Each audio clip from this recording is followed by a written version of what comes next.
So Tom Aspinall defeats Curtis Blaydes in their rematch in the co-main event of UFC 304 in 1 minute by TKO and is now the undisputed heavyweight champion of the world. And if anyone's got anything to say about it, how about they put their silly little belt on the line instead of fighting some old man?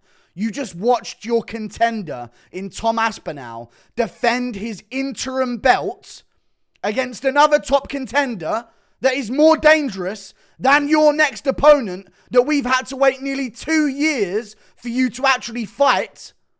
Tom Aspinall is the undisputed heavyweight champion, and Jon Jones? Oh dear. Somebody hasn't said anything on Twitter. How unfortunate. Because I bet you this, he would have had a lot to say if Curtis Blaydes would have won. And I bet you he would have said some stuff like, I told you so. Life being undefeated ain't easy, folks. I tried to warn you. This is the guy that you thought would beat me, with like a painted nail emoji because he's gay. Jon Jones. Tom Aspinall's the best heavyweight in the world. Okay? Because guess why Tom Aspinall's the best heavyweight in the world? Because you've never done that to a single opponent ever. You've never smoked a guy and destroyed them by TKO. You've had moments where you've had a good-looking TKO. Tom Aspinall does something that you have never been able to do to a human being smaller than you, which is most of the opponents you were fighting throughout your career. You have never been able to do that to 5'11" light heavyweights and 6'1" light heavyweights. What Tom Aspinall does to every single Goliath heavyweight that he takes on. Tom Aspinall's the greatest heavyweight in the world and may go down as the greatest heavyweight of all time. So the fight starts and I'm worried because Tom Aspinall starts to fight. Couple exchanges, couple shots whiz past everyone's face. He's not throwing leg kicks. I'm worried, but I know why, because Blaydes has a really wide stance not in terms of forward and backwards, but left and right with his feet. So when you go for low kicks on Blaydes, you end up catching his shin a lot. He's quite easy to turn his shin into things. And it also squares you up in front of him so he can throw off those 1-2s, which are quite fast, by the way. Blaydes was throwing some really fast looking shots. And he nearly caught Tom a few times. But here's the difference between Tom and every other heavyweight we've ever seen. This guy rolls with punches, all right? This ain't no regular heavyweight sitting there, and then getting KO'd. He's rolling. He's moving around. Sometimes too many rolls. Sometimes too many rolls. Maybe too many rolls. Who knows? Okay? Sometimes he does too many. But he does it. And he's rolling with shots. And he's making Blaydes miss by a millimeter. And then boom. I thought he jumped him with a 1-2. I really did think he jumped him with a 1-2. And I thought he cracked Blaydes and put him down. Turns out he put him down with a jab. Oh, he would kill Jones. He would kill Jones so easily. So easily. He would destroy him. He would destroy Jon Jones. And guess what? If you believe that wouldn't happen, John, Tom's right there willing to fight. You make your choice now, bud. Because guess what? I bet you were hoping it was. But the Jones-Miocic fight, it wasn't announced before Aspinall's fight. I bet you that's what Dana White wanted to do and the UFC wanted to do. I bet you they wanted to have it a done deal on this fight week to try and put that pressure on Tom and just completely sort of put him off and then make the announcement and then they can just say, well, it's already booked, so we can't do Tom versus Jones. So how about this, John? You make the decision. Fight some old man that everyone thinks you can beat because they're an old man and they haven't had a relevant win in the division since Alex Pereira joined the UFC. It's true. Or Stipe has not had a win or a fight since Pereira joined the UFC. That is kind of insane to think about. But Jones wants to fight him. Or you can fight the guy that will really prove that you're the man. Finally in your career, John, you can now fight someone your size or bigger that can do everything. Like a real goat would. Right? I can't wait to see it, John, because I know you're not a pussy bitch. I know you're not some pussy-ass bitch that's only good because you're on performance-enhancing drugs and you still have never dropped a man with a punch ever in your entire career. I don't think Jon's a pussy bitch. There's no way Jon's a pussy bitch. He's going to fight Tom. He knows what the real challenge is. He knows that there's an interim title guy who just defended his belt and made it undisputed. He knows what does more for his legacy right now. He's not a coward. He's not the most pathetic fighter that's called a GOAT of all time. Nah, he'll fight Tom. I believe in Jon. He's going to fight Tom. He's going to turn down Stipe because he knows it's an old man, and he's going to take on a challenge.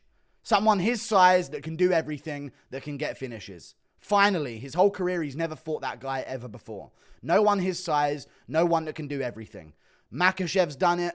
Volkanovski, like these guys go at each other against very similar, well-rounded, good opponents. Jon's never done it.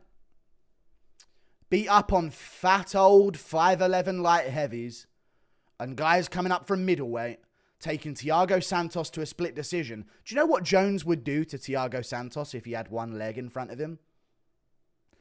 Wouldn't be nice. Wouldn't be nice at all. You know what Tom Aspinall would do to Anthony Smith?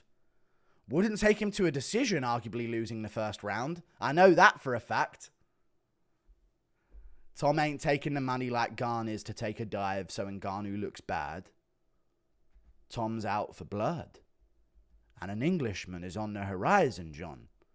You must suffer at the hands of Tom. And it will happen. Now, we want to talk about the finish here because a lot of people are saying it was early.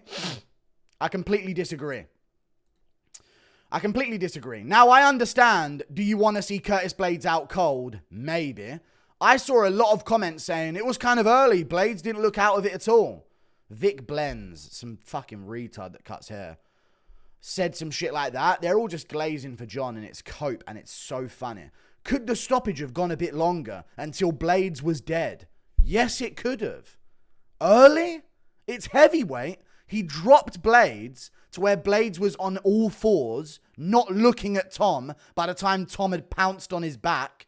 And then Tom flattened him out, and I'm not kidding, I counted, landed 15 unanswered ground and pound strikes in 5 seconds. And Blaydes did not improve position. After being dropped, you got to show that you're improving position. You can't get flattened out on the ground and just take shots over and over again. The referee's going to step in knowing that this is heavyweight. The only reason Blaydes got back up to his knees and went and complained is because Tom stopped. He was on his back. He had him pushed down and he was shoveling shots into Blaydes' face. And Blaydes lost it a little bit for a second and then popped back for a little bit. And Aspinall was still punching him in the side of his head. The only reason he was able to get back to his knees and go, ugh, and make that image of I was still with it is because the ref pulled Tom off of him. Otherwise, he would have been stuck there. So maybe there should have been an extra few ground and pound shots. Maybe. These lot are making a deal out of nothing when it comes to that stoppage. You know that was leading to a TKO. He wasn't moving. Fair enough, you could say, well, he wasn't out cold yet like Bobby Green. Well, he didn't go, what about Jalen Turner, Bobby Green? Why does he get all that time to recover? Because he nearly died in that fight, and now look at Bobby Green. You know what I'm saying? Things happen when you get chinned that much, guys. Blaydes has been chinned a lot. This is another chinning of Blaydes. And it's at the hands of Tom Aspinall. People are coping about it. Could it have gone on a little bit longer? Yeah, but since when do they have to die? People pick and choose. He's taken unanswered blows 5 straight seconds after being dropped by a jab and being on all fours, staring at the canvas while Tom is rushing towards him. If Blaydes would have immediately been popped back up and then went back down or tried to scoot backwards into the cage on his back after he got dropped, maybe. But Blaydes got dropped, looked up at Tom. Tom sprinted towards him in such a terrifying way. He literally turned around and just laid there. And Tom got on top and just started wailing on him. I don't know why everyone's like, wow, that was early. As if Blaydes would have recovered from that and survived and won. Oh, it was early? Okay, Goddard, leave it another second. Aspinall lands another 3 shots. Is that good enough for you guys on ESPN? These Jones fans, man. It is crazy to me. It really is. They're in a life where they've told themselves for the past however long, and they've grown up with this opinion that this man is the greatest of all time. And he might just be, if you include PED abusers and cheats for their entire career, as I've proven in many videos and so has many others. People refuse to believe that, though, because they're just Jones. They're gay for Jones. I swear Jones fans are gay for him. It's strange. Interesting stuff, though. They're all coping, and they can't come to terms that this is a man in Tom Aspinall that would smoke your boy so bad. He called out Jon on the mic afterwards, and he says, "Jon Jones, I think I can beat you. I know I can beat you," or something like that. "I think I'm better than you, and I know I can beat you." It wasn't the most insanely disrespectful post-fight interview. He didn't go into anything personal. I like it. Tom is the savage that we need. He is the stoic Chad that we need at the top of the heavyweight division. A good man who raises his kids, who's loyal to his wife, who don't beat up on his wife, who don't have pulsing picograms, who don't have the testosterone levels of a castrated male when he fought DC, who doesn't have a bunch of other things that he's popped for in the past, like Clomid and all of these other things that, have been historically, used to suppress this and build this. We know all the story. I've made old videos about it. This is the real fucking heavyweight champ of the world right here. Not some bitch gay woman beater like Jon Jones. I don't care anymore. Not him. That's who you want representing the world? I want Tom Aspinall, a real savage, lighting people the fuck up and being respectful about it and being a true Chad who's a family man. That's what I want to see. I want a real role model for young men around the world. Not some closeted gay woman beater because he can't get his dick up when he's alone with them. Fuck off. Tom Aspinall, undisputed champ. If Jon Jones has got anything to say about it, come see him because he's been calling you out. If you've got anything to say about that, come and fucking prove it then. Yapping all you fucking want while not having to fight any danger. Piss off. Like and subscribe. Thank you for watching. Goodbye. Tom Aspinall's the fucking man, and he should be the backup opponent. Dana White said it's a no-brainer to have Tom as the backup for Jones versus Miocic. Tom. Do it. Take a few weeks. They're going to fight in November. Have your holiday. Stay on it, Tom. Even if this doesn't pay off and you don't get the fight, the extremes of training, knowing that you could have to fill in for Jones or Miocic, that's going to make you a better fighter. The pressure that will build, if it doesn't even pay off and you don't even get the fight, it's going to look good. It's going to look real good if Jones beats Miocic and then you're there on the weigh-ins the same day in his head and he retires in the cage while you're cage side holding up the interim belt looking to fight him. That's the imagery we need, Tom Aspinall, and we need it now. Fill in, backup opponent. Who knows? Jones might have to pull out. You smoke Stipe, get that name on your resume. And now you're looking for Jones. He's got nowhere to go anymore. We'll see. Like and subscribe. Thank you for watching. Toodle pip, I'll see you later. I don't care about the main event, I'm so... I would have cried if Tom lost. I would have cried. Goodbye.